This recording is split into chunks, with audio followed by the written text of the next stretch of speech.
లక్షలాది మందికి మన తెలుగు మ్యాట్రిమోనీ ద్వారా వివాహాలు జరిగాయి. తెలుగు వారి నంబర్ 1 చాయిస్ తెలుగు మ్యాట్రిమోనీ.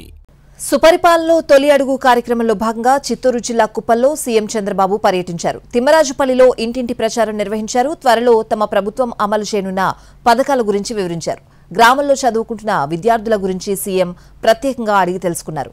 తల్లికి వందనం పథకం అందిందా లేదా అన్న విషయంపై ఆరా తీశారు చంద్రబాబు. 5,000 ఇస్తున్నాం. ఎవరన్నా కిడ్నీ సమస్య ఉంటే అలాంటి వాళ్ళకి 10,000 కూడా ఇచ్చే సాంప్రదాయానికి శ్రీకారం చుట్టాం. అంతేకాకుండా వంట గ్యాస్ సిలిండర్లు 3 ఉచితంగా ఇస్తున్నాం. అన్నదాత సుఖీభవ ఏదైతే రైతులకి ఈ నెల నుంచి 20,000 రూపాయలు రైతుగా ఉంటే ఆయన అకౌంట్లో డబ్బులు వేస్తాం. అది కూడా కేంద్రంతో సమానంగా 3 విడతల్లో డబ్బులు వస్తుంది. వాళ్ళు 6,000 వేస్తే మన ప్రభుత్వం 14,000 వేస్తుంది.